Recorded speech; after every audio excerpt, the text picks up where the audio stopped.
Foi. Pronto? Então vamos lá.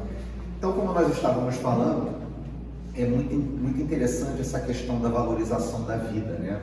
Nós estamos num momento onde vemos muita violência, onde vemos muita barbárie no nosso mundo, né?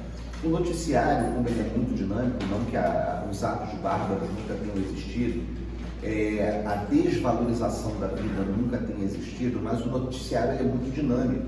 Então, assim, a todo momento nós somos bombardeados, né, com notícias de violência, de barbaridades, e isso está cada vez mais disseminado. A imprensa chega, através dessa maravilhosa internet, aos mais remotos rincões do nosso país e do mundo. Então, assim, a gente fica chocado, né, com o grau de barbaridade de algumas coisas. Mas também não é só por uma questão de homicídios que as pessoas perdem a vida. E eu remeto, né, a essa lição que foi lida aqui antes do nosso estudo, porque muito se vê hoje, né, uma desvalorização própria da nossa própria vida. No momento onde nós somos castigados por tanta informação, no momento em que nós somos castigados por tanta competitividade entre as pessoas, é muito natural que isso se desvirtue para a ansiedade e para a depressão. Então, assim, muito válida essa iniciativa da nossa casa de fazer com que nós valorizemos a vida. A vida que nós temos aqui, essa vida encarnada, uma das nossas milhões de vidas encarnadas pelas quais já passamos e ainda passaremos, essa vida é muito importante nesse momento. Neste momento que nós estamos aqui no planeta Terra, onde nós estamos expiando as nossas faltas passadas e mesmo as faltas dessa nossa própria encarnação, onde nós estamos sendo submetidos por uma questão de benécia do nosso querido Pai Divino, estamos sendo submetidos a provas que nos elevarão no caminho do bem. E é exatamente nesse momento da encarnação, né, onde nós passamos pelas expiações, onde nós passamos pelas provas, que isso é uma dádiva divina para cada um de nós. E mais importante do que isso, né, mais importante ainda do que expiar as nossas faltas passadas, de nos submetermos às provas que nos elevarão para o que nós seremos no futuro, e seremos felizes, e seremos espíritos realizados, a nossa missão. E cada um de nós tem uma missão nesse planeta. Por mais humilde que ela seja, por menor que ela seja, cada um de nós tem uma missão. A cada um de nós foi dada uma missão. E por muitas vezes, né, a muitos de nós foi nos dada mais de uma missão. Quantos de nós aqui não somos pais, não somos educadores, não trabalhamos na área da saúde, não trabalhamos na área social, não somos professores, não somos orientadores, não somos médiuns? Quantos de nós aqui não tem todas essas missões maravilhosas? Então, assim, a nossa encarnação, ela é uma dádiva divina. E através dessa dádiva que nós construiremos um futuro melhor, que possamos aproveitar essa encarnação, possamos valorizar a vida, não só a nossa vida, como também a vida do próximo. Então, assim, essa iniciativa dessa casa de fazer um setembro dedicado à valorização da vida, realmente é muito importante para a consecução dos nossos objetivos aqui no planeta Terra. Mas falando especificamente do nosso tema, né, hoje nós vamos falar sobre eutanásia, e o título não poderia ser melhor. Eutanásia, homicídio ou um ato de amor? Quando vemos aquela pessoa com um mal incurável, numa situação dita irremediável, será um ato de amor abreviar, mesmo que seja por alguns instantes, aquele sofrimento? Será um ato de amor compensar a família quando já está sendo castigada financeiramente por internação e por vários procedimentos que mantém aquele corpo incurável vivo?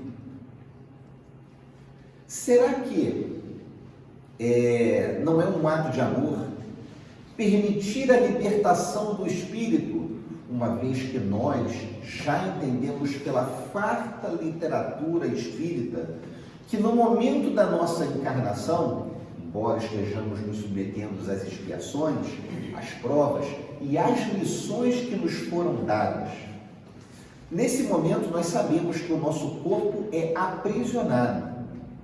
A literatura espírita ela é muito vasta em apontar que no momento em que o espírito recebe a determinação de que irá encarnar, o que acontece com ele? Um estado de quê? De perturbação. É como se o nosso espírito, vivificado, vivendo na pátria espiritual, começasse a entrar num estado de torpor, começasse a entrar num estado de condensação, para que fique alocado e acondicionado dentro de um limitado corpo material. Então, nesse momento, onde nós estamos na pátria espiritual como espíritos vivificados e vamos entrar no mundo material através da encarnação, o nosso espírito, ou seja, nós, espíritos, entramos num estado de intensa perturbação. Por quê? Porque estamos sendo colocados num cárcere para nos submetermos às expiações, às provas e também às missões que nos foram dadas. Obviamente, você imagina que você está liberto aqui agora, brincando, gozando a vida com seus amigos, vivendo uma vida de plenitude, e de repente alguém fala com você: olha, você vai ficar durante aí mais ou menos 70, 80 anos dentro de um corpo de carne, se submetendo a expiações, provas e desempenhando a missão que lhe foi designada. Alguém vai querer? Obviamente que não. Por isso que a encarnação, ela nos é imposta. É uma imposição que é dada a cada um de nós espíritos para a nossa evolução espiritual. Então, nosso espírito entra numa prisão. Não será um ato de amor, não será um ato de concessão de paz libertar esse espírito quando o seu mal é irremediável, quando sua doença é incurável? É isso que nós vamos enfrentar aqui. E lei, o primeiro lugar que nós temos que ir é a lei. E qual é a lei mais importante que nós conhecemos, hein?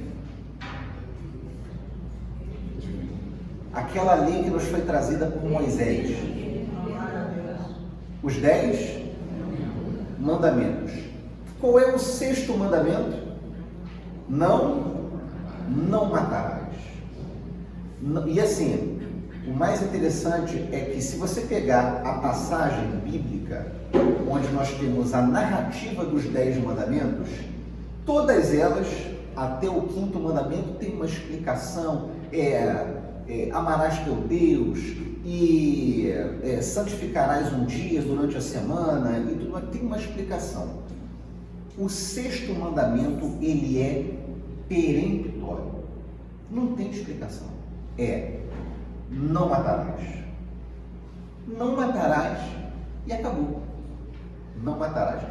Não matarás, salvo na hipótese de alguém estar com moléstia incurável. Não matarás, salvo se alguém lhe fizer um mal muito profundo. Não matarás, não existe isso. O mandamento, ele é determinante e peremptório. Não matarás. É isso.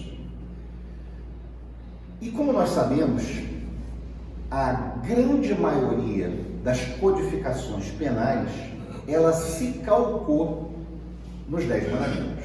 Tanto que é que nós temos no nosso Código Penal, que data da década de 40,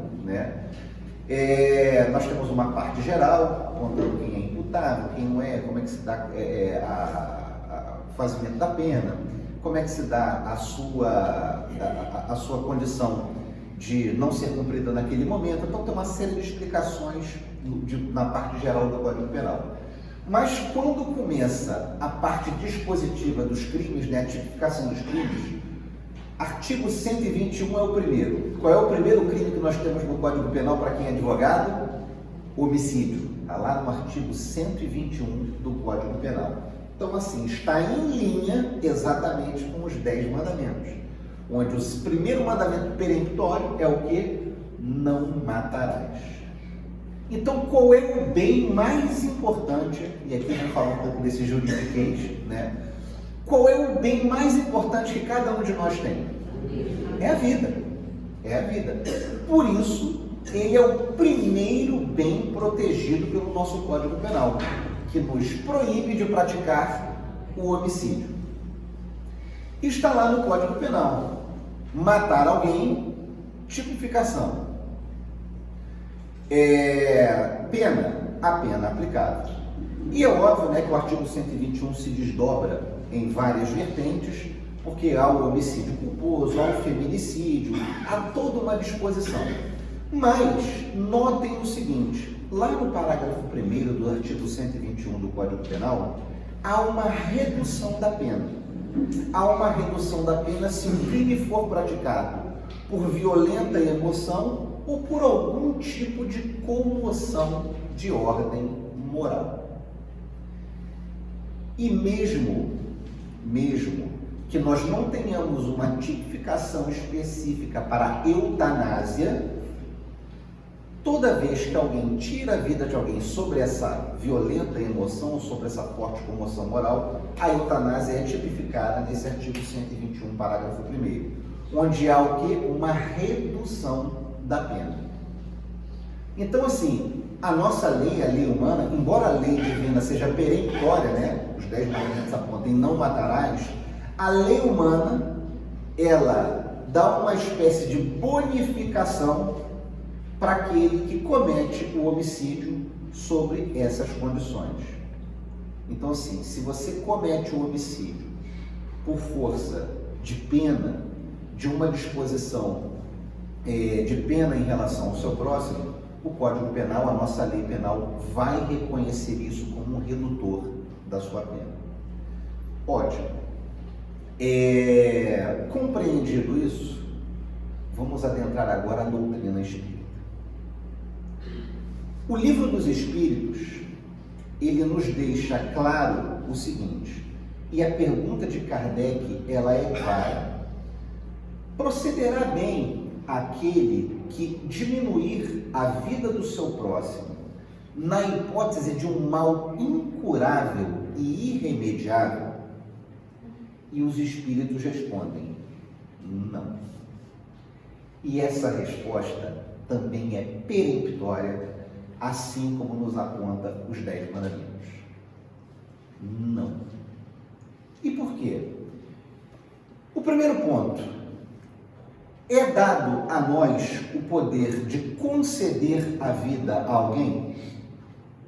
Até onde sabemos, a ciência ainda não pode conceder a vida a qualquer indivíduo que seja.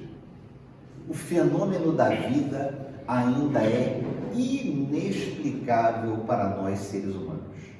Como acontece essa centelha que faz com que corpos físicos tão pesados possam atuar no meio ambiente onde nós estamos inseridos. Então, assim, se nós não temos o poder de conceder a vida, por que nos será dado o poder de tirá-la? E nós podemos fazê-lo. Devemos fazê-lo? Não, porque estaremos conspurcando a lei divina. Mais do que isso, e a isso, essa explicação nos traz muito bem Emmanuel no livro Consolador.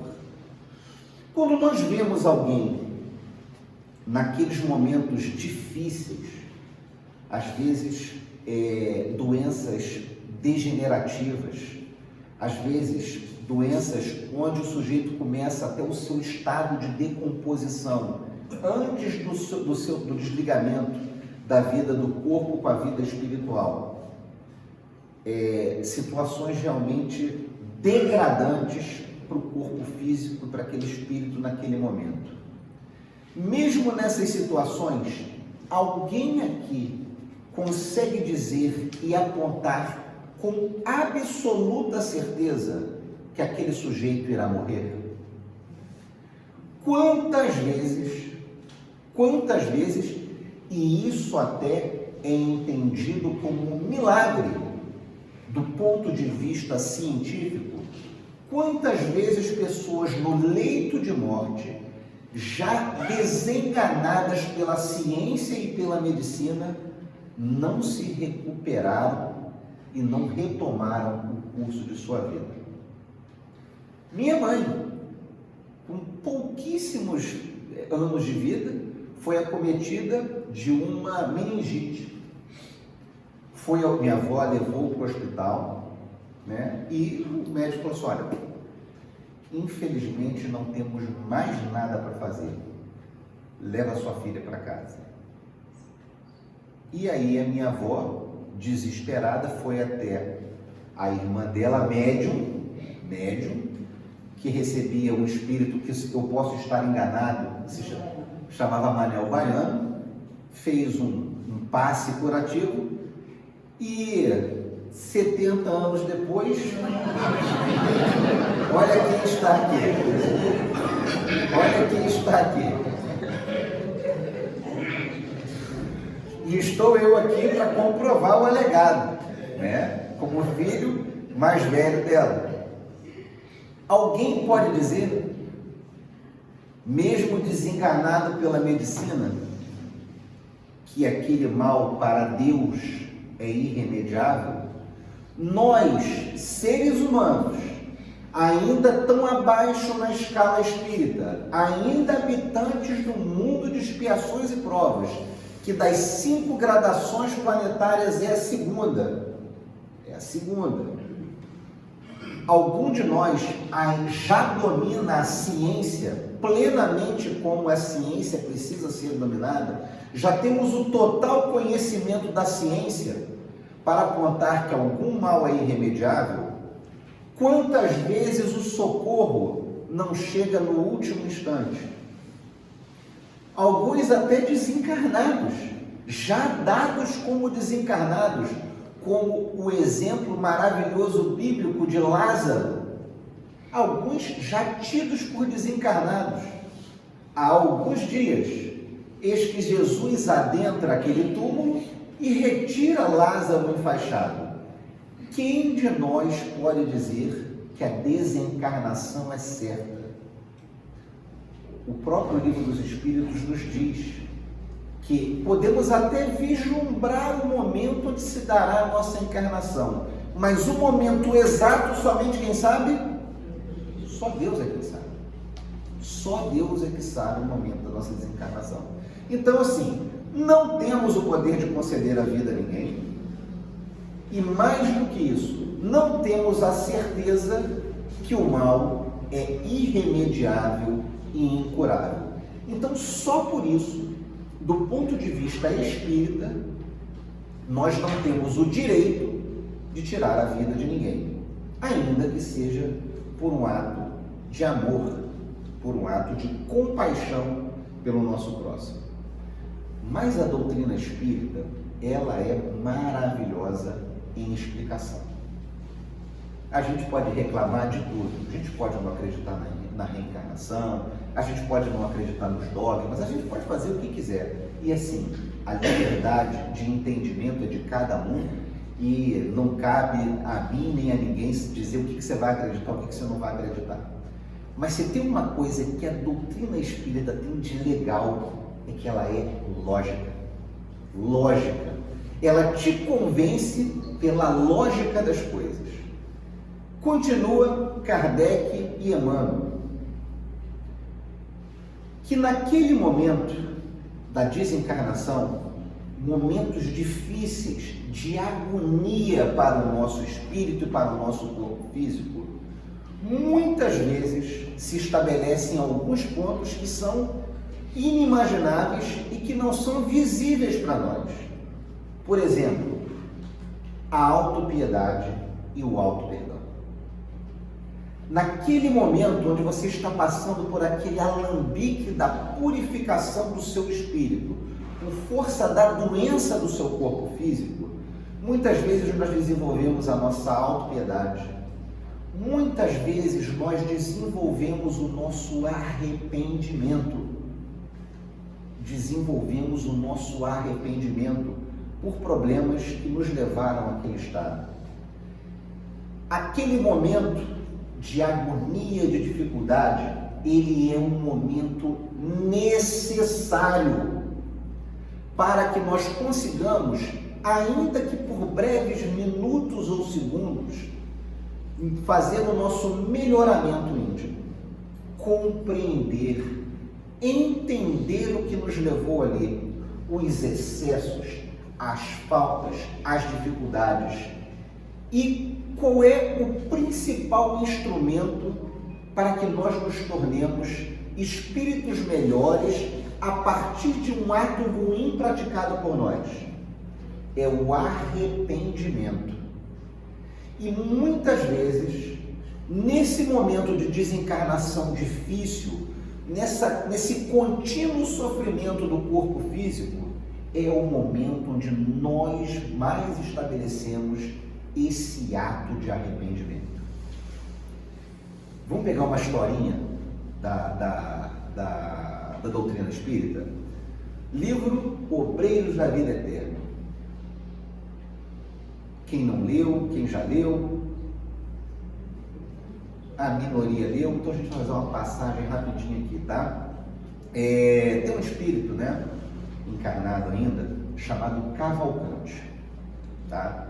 E Cavalcante foi uma pessoa legal, tá? Cavalcante foi uma pessoa legal, uma pessoa religiosa, mas por força da sua atuação religiosa, Cavalcante teve muitos problemas com a sua esposa. Muitos problemas com a sua esposa, tá? Ele casou, né, e teve muitos problemas com ela, onde ela não conseguia compreender a sua dedicação à religião e à religiosidade. E por força, né, desse desentendimento, né, desse descompasso, essa desinteligência entre eles acabam se separando e a esposa de Cavalcante, ela acaba indo viver com uma outra pessoa. E por força de viver com uma outra pessoa, a vida dela degringola de vez e ela acaba desencarnando em uma situação muito difícil. E Cavalcante está no hospital nos últimos momentos de sua vida, passando por um problema físico terrível, onde inclusive já começava a fazer a putrefação de suas células vivas. Então assim, o odor de onde Cavalcante estava era horroroso. Tanto é que um padre, né, é levado para dar a extrema-unção e para receber a sua última confissão. E assim, o religioso, né, vê aquilo com certo asco. E numa conversa com o médico, né, o médico fala assim: olha, eu estou pensando em tirar a vida dele antes do momento, dar uma injeção de modo que ele possa partir mais rápido. E o religioso, né, infelizmente sem o entendimento que nós temos das questões de espírito e matéria, disse: não, mas é medida até de bom grado, né? Vamos fazer isso, vamos determinar que se faça dessa forma. E Cavalcante se vê naquela situação. E eis que chega a equipe espiritual, né, que vai promover ajudar no seu processo desencarnatório, né? E Cavalcante, ele, mesmo naquela situação, tinha uma coisa que o atormentava: a situação da esposa dele. E ele queria ver a sua esposa uma última vez para pedir perdão para ela. Ou seja, olha o arrependimento, tá? Embora o arrependimento dele fosse uma coisa de foro muito íntimo, mas olha a questão do arrependimento se fazendo nesse momento de extremo sofrimento, né? Só que a sua esposa, ela já havia desencarnado. E aí, a equipe, né, o instrutor espiritual daquela equipe que vai promover a desencarnação de Cavalcante, ajudar no processo de desencarnação, pede para que um dos seus missionários vá até a esposa de Cavalcante, já desencarnada e numa situação muito difícil, e traga, né, aquela esposa já desencarnada para estar com ele no momento do seu passamento. E aí ele vai e traz a esposa de Cavalcante para aquele quarto de hospital. E lá, mesmo ela completamente desfigurada, ele vislumbra a figura dela do lado da cama dele. E aí ele pede 1000 perdões para ela. Desculpa por não ter te compreendido, desculpa por ter feito as coisas como eu fiz, desculpa por deixar você ir embora. E ela que, na realidade, muito consternada com aquela situação, né, em situação de extrema perturbação, ela que insiste em pedir desculpas para ele. E esse exatamente é o momento onde ele tranquiliza o seu espírito, permitindo o seu passamento. E ali se previa mais ou menos o período de algumas pequenas horas para fazer o desprendimento daquele espírito, daquele corpo físico, né? Então a equipe espiritual, olha, prevemos isso, mas aí o instrutor espiritual começa a ficar muito preocupado, porque o médico vem chegando com uma enfermeira para ministrar uma injeção letal nele, abreviando a sua vida. Ele fez aquilo por uma questão de querer matar o sujeito? Não, por uma questão de aliviar, desconhecendo esse mecanismo entre corpo físico e corpo espiritual, ele vem para ministrar aquilo por uma questão de compaixão, e o faz. Ministra uma dose forte, reduzindo o tempo de vida daquele corpo. E aí Cavalcante vem a desencarnar por força de uma injeção letal, abreviando em algumas horas a agonia que ele vinha sofrendo. E naquele momento a equipe espiritual, muito preocupada, um passamento que deveria ter o desprendimento de algumas poucas horas, demanda 20 horas de trabalho intenso da equipe espiritual para poder retirar do corpo físico aquele espírito, desligar do corpo físico aquele espírito. E vocês pensam que a desencarnação ela foi tranquila? Infelizmente não. Para aquele espírito que sofreu essa eutanásia, ele sai do corpo perturbado, sonolento, precisando ser removido para um hospital espiritual para que pudesse recobrar com paz e tranquilidade a sua consciência. Então, olha o quanto a doutrina espírita ela é rica em detalhes para nos apontar que mesmo em se travestindo em um ato de compaixão, a eutanásia não deve se operar. É o momento do espírito fazer o seu desligamento, é o momento do espírito estabelecer a ruptura dos laços físicos com o laço do espírito, é o momento do perispírito ter o seu tempo para estabelecer as corretas desconexões para que possa o espírito se desligar do corpo físico. Não o fazendo, como no caso de Cavalcante, olha o tempo que demandou esse desligamento e olha as dificuldades que foram passadas por esse espírito no momento que ele sai do seu corpo físico. Num outro viés, e aqui nós temos um ato de compaixão da medicina, num outro viés, o livro Nosso Lar também nos fala sobre um capítulo da eutanásia, onde o pai de uma irmã chamada Paulina, ele era um homem muito rico, e ele deixou haveres muito grandes para a sua família. Nós estamos falando aqui na década de entre 30 e 40, né? O livro foi escrito em 46, mas a história se passa um pouquinho antes disso, né? Estamos falando aqui entre 30 e 40, numa fortuna de 1.500.000 cruzeiros, que era uma fábula, né? Para aquele momento. E Paulina muito preocupada com a desencarnação recente de seu pai, e ele com muito ódio no coração, muito rancor, né? Porque ele recebeu na sua casa um rapaz né, que se tornou o seu filho de criação. E esse rapaz, ele se tornou médico. E quando o pai da Paulina, ele estava no leito de morte, né, vai, não vai, vai, não vai, vai, não vai, a família começa, né, a esposa fica muito perturbada com aquilo e começa a ter problemas mentais, e os filhos começam a se digladiar por força da herança, que era enorme. Então, esse filho de criação que estuda medicina, é ele que aplica o medicamento para que o pai vá mais rápido e eles tomem posse da herança. E isso, né, obviamente, trouxe uma perturbação muito grande para esse espírito, além de alimentar os laços de rancor e ódio por força de uma morte que, no seu entendimento, era prematura. E aqui sim, né, se no primeiro nós temos um ato de compaixão, no segundo nós temos um ato pérfido, um ato de malevolência em relação àquele senhor, que traz muita perturbação, não só no momento do desligamento, mas para o futuro, porque o rancor e o ódio se instalaram naquele espírito.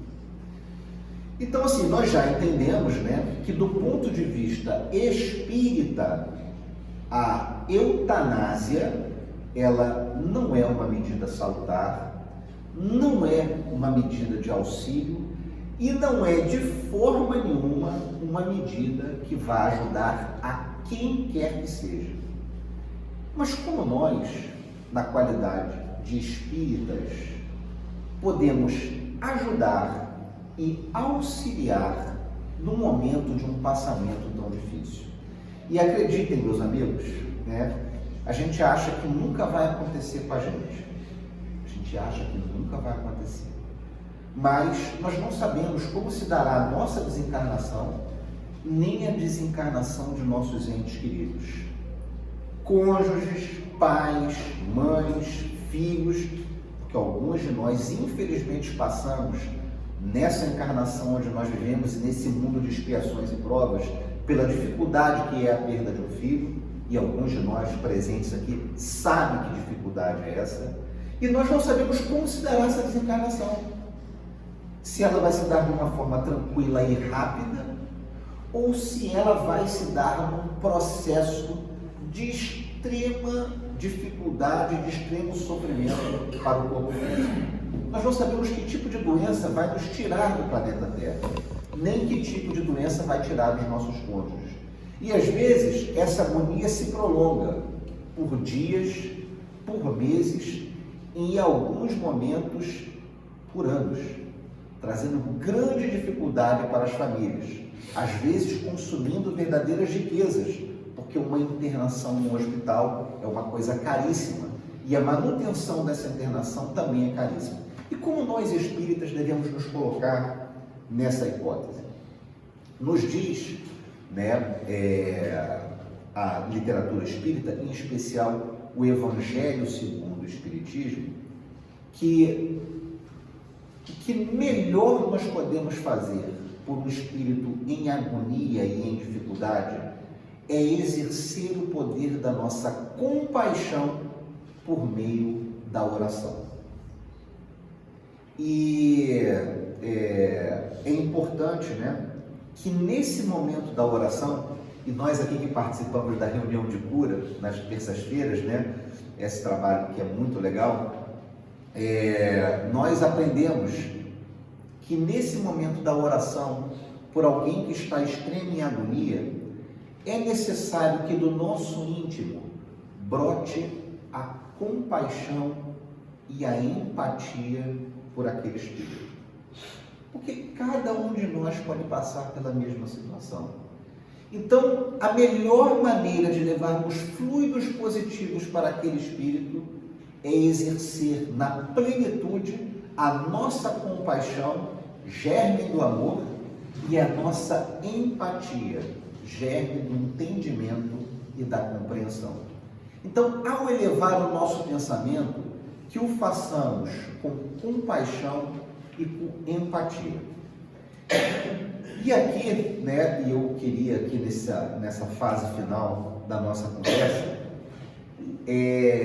deixar um tema aqui que não deveria ser polêmico, né? Mas por força da eutanásia, acaba ganhando um pouco de polêmica no nosso meio, no meio espírita onde nós vivemos, que é a utilização do sistema da ortotanásia. Eutanásia é você tirar a vida de alguém antes do momento derradeiro. Ortotanásia é você permitir o conforto físico para aquele que está condenado por um mal irremediável e incurável. Se a medicina não tem mais os meios necessários, e meus amigos, por favor, isso aqui precisa ficar muito bem compreendido para que não levemos uma noção errada para as nossas vidas, tá? Se a medicina já estabeleceu, a ciência, que aquela situação é irremediável, que ela não tem cura, que aquele quadro ele não voltará atrás, a medicina já exerceu tudo que lhe era possível e imaginável para a cura daquele paciente. A nós que somos os familiares e às vezes o próprio doente, só nos resta apegar a quê? Apegar a Deus para manutenção ou não por meio do nosso merecimento neste plano físico. Então, naquele momento onde a medicina não tem mais nada o que fazer, tá? A nós só cabe nos apegarmos à nossa filiação divina e buscar em Deus ou o consolo para os nossos últimos momentos ou o último socorro, que se for o caso do nosso merecimento, e se ainda tiver algo que nós devamos fazer dentro do plano físico, a divindade nos concederá. Mas neste momento, permitamos que a ciência possa dar ao doente o conforto necessário. Ministrar medicamentos para evitar o sofrimento do corpo físico, permitindo assim o desligamento natural de nossas células físicas, de nossas células perispirituais.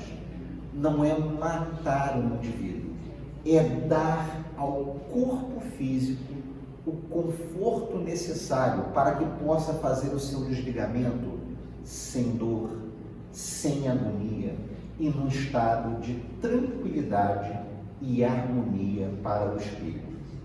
Não estamos induzindo ninguém a desligar aparelhos, a ministrar um medicamento mais forte do que ele é necessário, e sim tornar a vida do moribundo, a vida do agonizante, confortável, para que ele possa partir para a pátria espiritual com conforto e com harmonia. Isso não é eutanásia, isso é ortotanásia. Permitir o passamento com paz, tranquilidade e harmonia.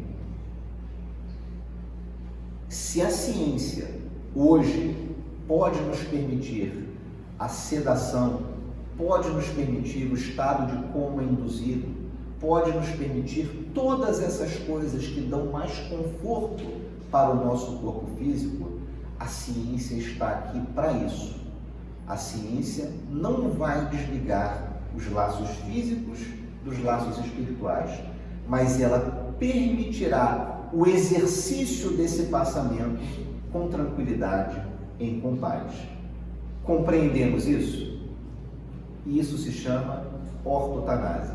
Então, se alguém disser a você, olha, o paciente está num câncer terminal, em extremo sofrimento do corpo físico, que nós podemos nesse instante é dar a ele tranquilidade e paz, devemos fazê-lo?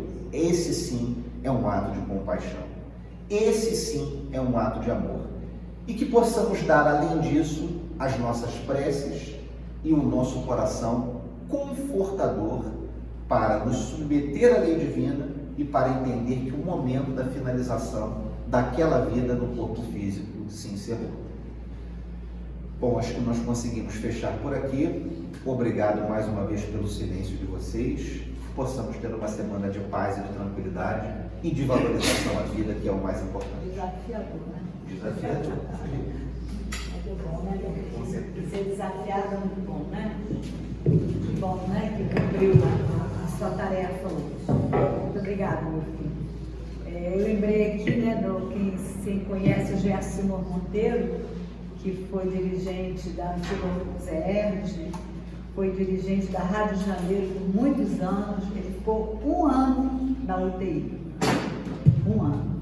Se fosse outro, até desligava, né? Ele não foi desligado, foi naturalmente. Praticamente estava assim, morrendo em vida, né?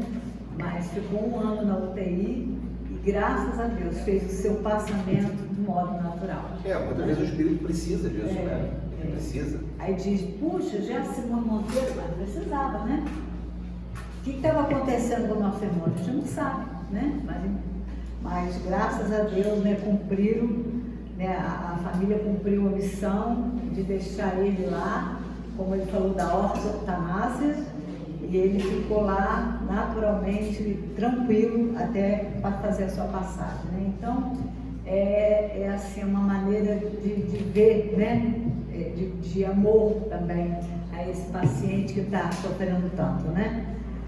Então vamos, né, agradecer ao meu filho, agradecer a oportunidade de estar aqui, nós ouvimos desse meio, né, temas bem fortes, bem difíceis, mas com certeza aprendemos a valorizar a vida, porque é para isso que nós estamos aqui, para valorizar a nossa encarnação, para aproveitar ao máximo a oportunidade que o corpo nos permite de estar aqui, evoluindo, crescendo, sendo amparado por esses benfeitores e cumprindo nossa missão, a nossa tarefa, passando pelas nossas expiações, pelas nossas provas e fazendo, né, essa tarefa difícil que é estar aqui encarnada, evoluindo e crescendo nessa terra tão difícil ainda.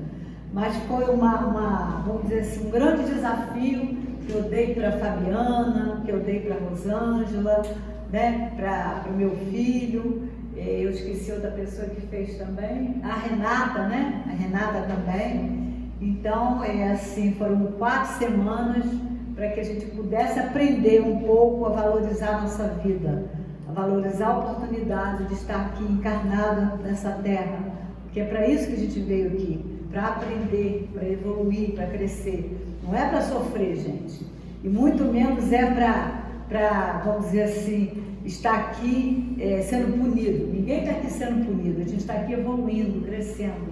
E graças a Deus, né, sendo envolvido nesse fluido de amor e tendo a oportunidade de estar nessa inter-relação, essa relação que todos nós temos, né, as relações sociais, isso é muito importante.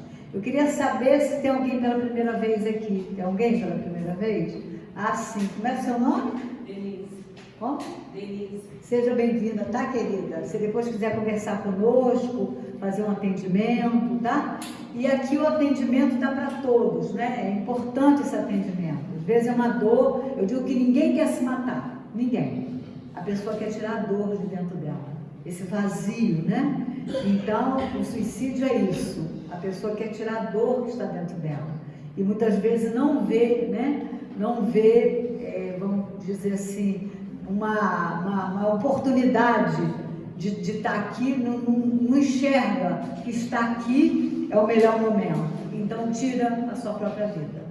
E pasmem, né, gente? A 4 segundos uma pessoa se mata. Mais uma vez, quem não quiser fazer o atendimento, tem um CVV, Centro de Valorização da Vida. E o telefone é 188. Então, não deixe, né, de guardar isso. Se souber de alguém desesperado, alguém que queira tirar a sua vida, ouça essa pessoa, que às vezes a pessoa só quer falar, ouça a pessoa e, principalmente, indique o CVV para essa pessoa, que é muito importante. Bem, agora nós estamos lembrando do nosso almoço, né? Será no dia 8 do 10, né? 8 de outubro, Nós temos um cartaz lá na frente, né? Eu coloquei também no Instagram, Diego colocou no Facebook, né?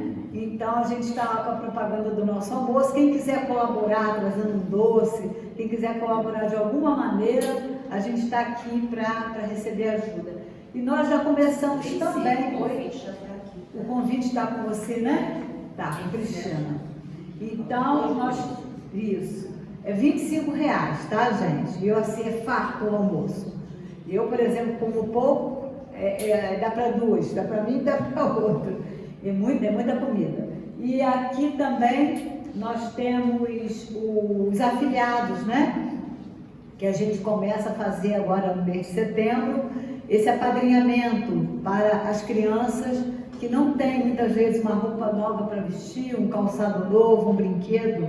Então, apadrinhar é isso, é proporcionar a essa criança a oportunidade dela, pelo menos no Natal, pelo menos no mês de dezembro, ela botar uma roupinha nova, um calçado novo e usar um brinquedinho novo, né? Então tá aqui, quem quiser apadrinhar, tá aqui nessa pastinha lilás, né? Isso. Procurar massa também, né? Isso, tá aqui em cima, também posso ajudar, tá? Quem quiser apadrinhar. E eu queria que os passistas também, nesse momento, já se preparasse para o passe. E também nós temos, né, a nossa campanha do quilo, nós temos a obra do berço. Muito. Tá. Ah, tá ali, né? E nós temos também a caravana Vamos Rangel, que é para os irmãos em situação de rua. Quer falar alguma coisa? Pode falar. E nós temos também no EFRA, né, todo mês de setembro, uma palestra às 18 horas, né? Quem quiser participar também. Pode falar.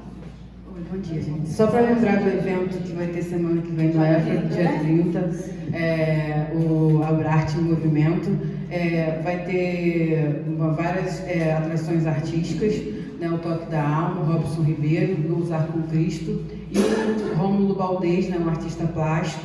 O evento começa às 17h30 e a entrada é gratuita, né? Então vai ter sorteio também, vão ter várias coisas e vai ser um evento muito, muito especial, né? Porque é aqui em São Gonçalo, então quem puder comparecer, né, às 17h30 lá no EFRA, Rua Visconde de Sepetiba, número 53, ali no Mutombo, tá bom? Obrigada. Obrigada, amiga.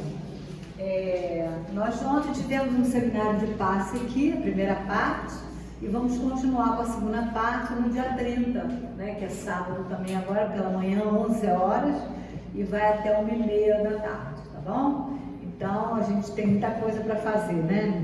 Precisamos ficar com os dias vazios. O que tem de evento, né, de coisas para a gente fazer é muito grande.